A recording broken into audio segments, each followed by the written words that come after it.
kaze mu kiganiro amazi y'ubuzima mutegurirwa kandi mugashikirizwa n'ishirahamwe Transodre yo Burundi n'inshuti zaryo. Ikiganiro cy'abana kirimo inyigisho ngirakamaro mu byo kumenya Imana. Uhagarika iki kiganiro Seve Nibona, umuhinga w'ivyuma Michel na Mubano.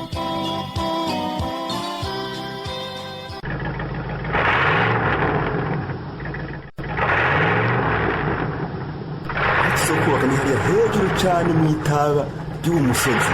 Tugomba yuko amajwi y'iradiyo azosohoka neza cyane. Ngira ngo mu kanya duhava dufungura, Yozefu araza gusonza cyane nyuma y'uru rugendo rurerure gutya. Ego Marita, nizeye ko hari ahantu habona, nta hantu nari bwabonye ibiti byinshi gutya byakuze vyegeranye gutya. ntugire ikibazo wo munyana, ahantu habona kandi hagutse hariho. Ahantu ni heza, kubera ko ibi biti bikura vyegeranye gutya gapapa. Iki bacita igitara c'ibiti. Hano ni ishirahamwe rikomeye ryaje gutera ibiti. Rero Marita, nitwahagarara urashobora kubaza Yozefu inkuru z'ivyo vyose. Aha niho onke tata kuri bitakoresha. Mwabonye gabana, aha dusa n'abashitse.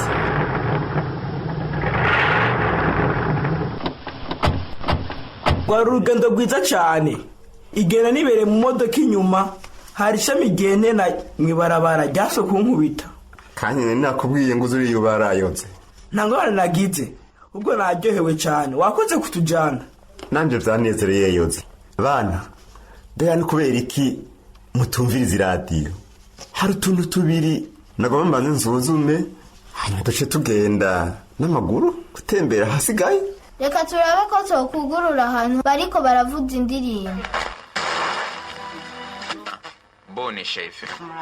Ko biri kose, ndazi ko hariho iyindi mirongo yo kw'iradiyo yo kumviriza. Urumva Imana iravuga ati narabatumije.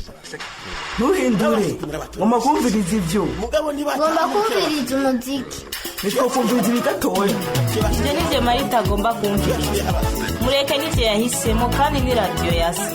Ndabizi munyana, nta ngorane.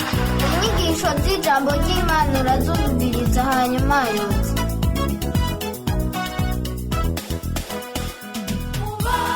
Ivyo rero nivyo nariko ndarondera. Sawa rero bana, kugira ngo mwumvirize iradiyo bikwiye. Papa, mbere utambuka nitobanza tukumviriza gatoya. Murasubira kumviriza tugarutse Marita. Ubu naho hariho icyo nagomba kubereka. Ni ikintu kidasanzwe kandi ntikiri kure. Wow, muravye mucishije kuri iyi nkombe, no muca mubona ko turi ahantu hejuru. Ukuntu tubona kure cyane turi ngaha, era biriya mirima. Muze hano murabe muri uru ruhande naho. Hari n'iyindi mirima myinshi cyane. Abantu baravye umengo n'utunyegeri, ni bato cyane. Nta n'agacu kari hejuru. Hasa n'ifoto nini. Jewe iyo ndi ngaha hantu rero, niyumvira izina rimwe gusa. Dore ahantu hita kw'ijisho ry'Imana. Binyibukije ukuntu Imana ifise ubukuru buhambaye. Turasoma ivy'ubukuru bwayo mu gitabo ca Yesaya, igice ca 66 umurongo wa mbere. Havuga ngo, uku niko Uhoraho agize, ati ijuru niyo ntebe yanje y'ubwami, isi nayo ni ndava y'ibirenge vyanje. Muzonyubakira inzuki, kandi n'ahantu kihombera uburuhukiro. Ku murongo wa kabiri haravuga ngo, kuko ivyo vyose intoke zanje arizo zabiremye, bikabaho vyose, niko Uhoraho agize. Ariko umuntu w'impahazwa afise umutima umenetse, agahindishwa agashitsi n'ijambo ryanje, uwo niwe nzohoza kwijisho. Niyumvira yuko ayo majambo ari insiguro zikwiye. Ubonye ubwiza bw'ahantu nk'aha, ushutahura yuko atawundi yabikoze atari Imana nyene.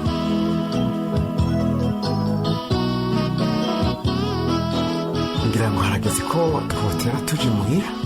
Arona ko ndiyumvira ukuntu ushonje. Ahubwo nari nibagiye bana, nahazanye ivyo kurya. Nyaruka abana, dutangane ku muduga. Sawa, turagiye. Nabatanze, nyaruka mwese. Induru nkeyoze. Urazi ko ntashobora kwiruka. Ubwo papa, urameze neza mwe. Ego nta ngorane Marita. Ubutegeza kuba ari uburebure bw'umusozi. Numva nkeneye kuruhuka gatoya gusa. kubera ko mudafise izo mufungura ivyo kurya biri hajya inyuma y'intebe muri kamyonete.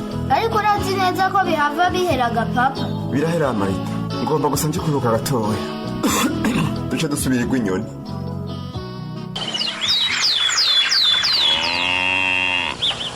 urazi neza ko uza kuba umeze neza mu mubiri kugira ngo ufate urugendo rw'ibitego uyu munsi ga papa? Ego Marita, nemereye Rugamba yuko nza gutwara umuryango wose, kandi rero nkeneye ibitorori by'imodoka. umva mpagaritse umutima kubera wewe papa. kuva aho tuviriye ku musozi nturasubira kumera neza.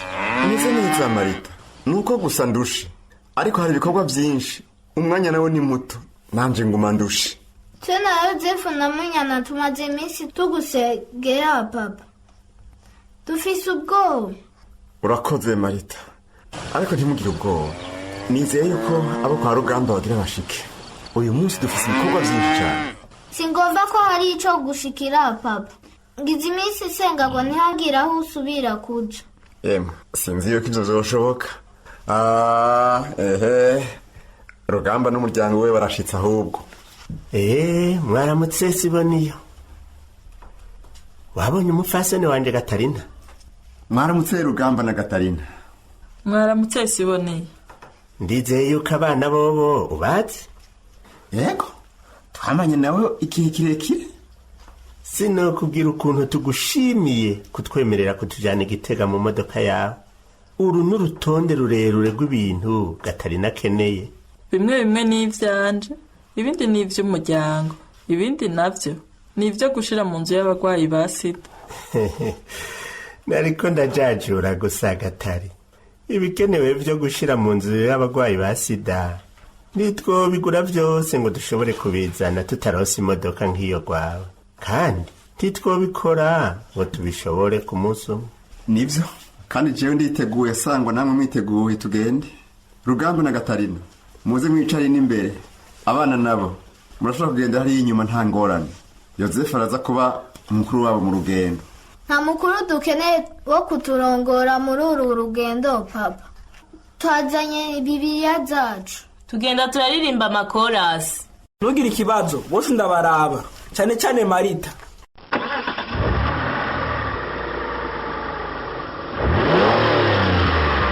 Naranezerewe cyane mu gihe cyose twamaranye na Yozefu. N'umuhungu aciye ubwenge cyane.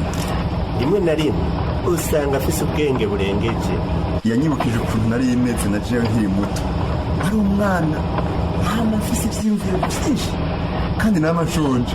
Ego, ibyo ni bya Yozefu. Ariko nariko ndiyumvira igihe uherukira kuja Igitega, umenga waba warataye ibiro. Nagiye mbona bishika giturumbuka mu ntango z'uyu mwaka, hama ndushe kubera ibikorwa byinshi cyane. Ariko si ibyo gusa Babi, hari ukuntu mbona yuko utameze neza, kuko ndabona ko no mu gutambuka utagira inkomezi. Nkaba nizeye yuko kukubwira ibyo bitakubabaza. Ndabizi, burya muri iyi myaka 2 nakoze ibikorwa byinshi cyane, nkaguma niruka hirya no hino, sinaronse n'ingene mfata n'agakonje. Kumbure ngira wo kwipimisha kugira ngo umenye ingene umeze mu mubiri wawe. Kandi uvuga nka Marita, kugira ngo ukunde nibara. Nawe ngira urabona ukuntu agukunda n'ukuntu agukumbura. Ndanezerewe cyane ko ntavuye ndonka ingene nshobora kumarana umwanya na Marita. Ndizeye yuko nzoronka ingene ndamujana ahantu tukamarana nawe iminsi y'uburuhuko, duhejeje gushinga ca cuma kirungika amajwi y'iradiyo. Ndazi yuko Marita bizomunezera cyane. Nanje kubera ibikorwa byinshi ngumye mfise umutima uhagaze, niyumvira uko Marita yoba ameze, ingene yoba amerewe, nkumva amerewe nabi cyane, nibarije ukuntu umengo sinzosubira kumubona.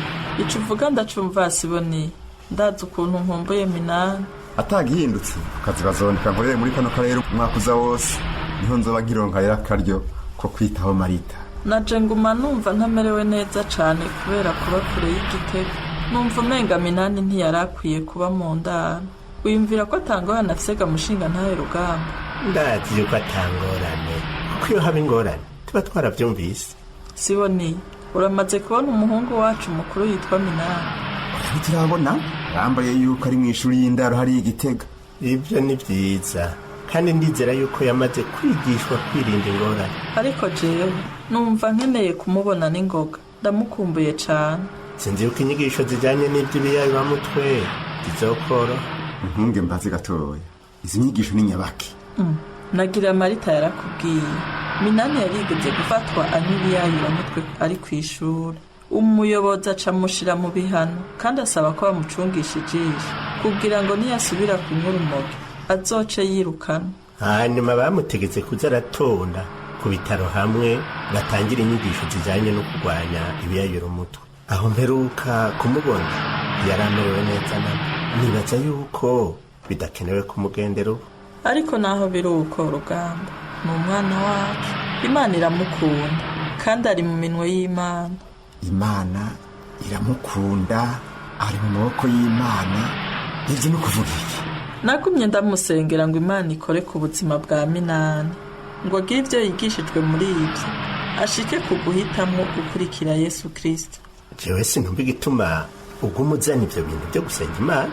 Minani ndamuzi, ntacyo twoshobora gukora kugira ngo ahinduke. Ewe Rugamba, nama nibuka ico Yesu yavuze amaze kuvuga ukuntu ari kigoye ko umutunzi yinjira mu bwami bw'ijuru. Mu butumwa bwa Matayo igice ca 19 umurongo wa 26, Yesu aravuga ati, ku muntu ntibishoboka, ariko ku Mana vyose birashoboka. Gatarina, singomba kukubwira nabi, ariko Minani uramuzi, na jewe ndamuzi. Nta kuntu uwo mugonda watubeyemere gukurikira Yesu. Ubwa mbere Rugamba, sinotangara abana basengeye Minani ngo yakire Yesu bunyene. Ubwa kabiri naho, ku vya Minani shira imbere kwizigira Imana gusa. Muri Zaburi igice ca 37 umurongo w'indwi havuga ngo, uhwekere imbere y'Uhoraho, umurorere wihangana. Turiko turegereza Igitega, reka tuvuze radio twumve ko tworonka umuziki. Nivyo, na Gatarina ntaronka umwanya wo kuvuga ivyo vya Yesu. Mushobora kuvuza iradiyo, mugabo ntimushobora kumbuza kuvuga ivya Yesu. Kuvyo kwishira mu maboko ya Yesu ntiyigeze ampemukira. Turasoma muri Zaburi 91 umurongo wa 1 n'uwa 2 havuga, uba mu bwigobeko bw'isumba vyose azokwama ari mu gitutu c'inshobora vyose. Ndabwira Uhoraho, nkuru ubuhungiro bwanje n'igihome kinkingira, Imana yanje nizigira.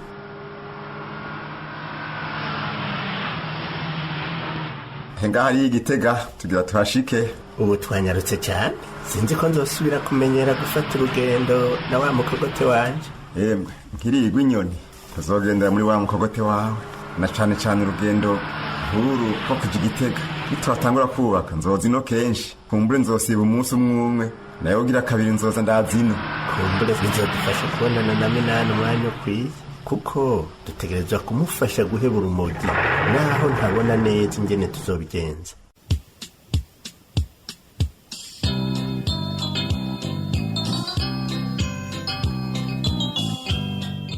Ico kiganiro amazi y'ubuzima mwagishikirijwe n'ishirahamwe Radio Burundi n'inshuti zaryo. Ababashikirije ico kiganiro naba abana Sengiyumva Emmanuel, Daniel Nibona, Grace Nibona, Dushime Anne Siela, ijwi rya nyokuru Consolate Kabura, umumenyereza w'igikino Samuel Sabimbo. Hagira ico bagomba kubaza canke gutunganira, twandikire Transworld Radio Burundi, agasanduka posita 1140 Bujumbura. Itelefone ni 22 24 26 57. Murakoze.